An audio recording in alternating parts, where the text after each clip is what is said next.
Hey guys, Pete here with GIS Solutions. Today I'm going to show you how to use the StreetView plugin in QGIS. Stay tuned.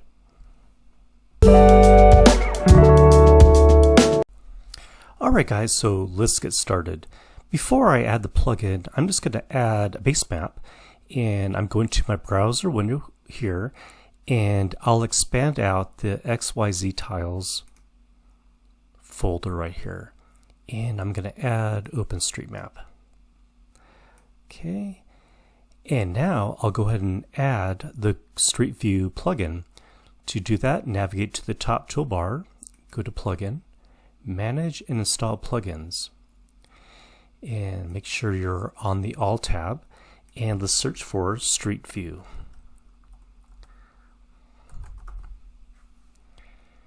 And it's right here. And credit goes out to the folks that put this amazing tool together. Once you have that selected, go ahead and click on Install Plugin. It shouldn't take too long. It looks like it has installed. And I'll close out of this window. And here is the StreetView tool right on my toolbar right here. Okay, so I'm just going to zoom in to some random area.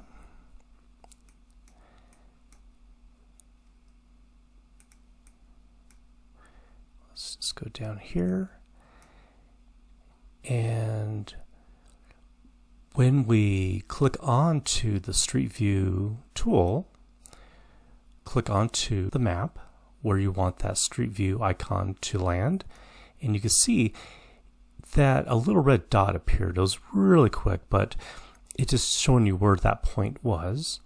And what's going to happen is a new window will open up. You could then see this Google Street Map, and of course it functions just like Google Street Map would do.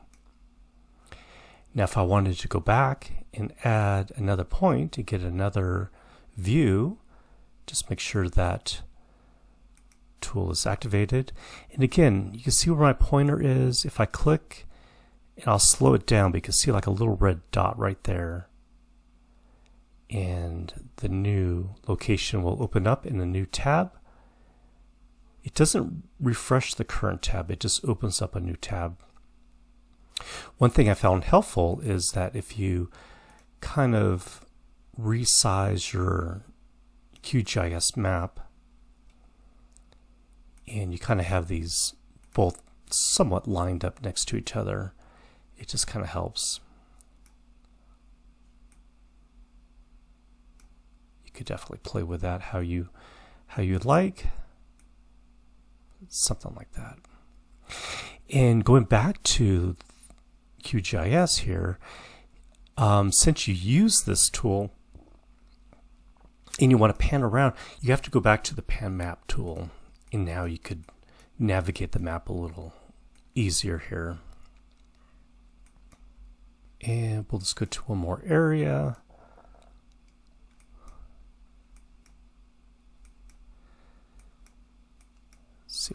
Say we want to go along the beach down here by Miami. And again, I click onto the Street Map tool icon here, and I click right on the map, and a new tab opens up, and there is my Google Street Map. Now, of course, this will work with any base map. If I change this to, say, Google Maps, I just drag this back down here to my layers, and I toggle off OpenStreetMap, and say I want Google Street Map to be right about here, and a new tab opens up, and there we go. So I hope you found this tutorial useful. As always, please leave a comment down below if you guys have any questions. As always, thank you so much for watching, and we'll see you next time.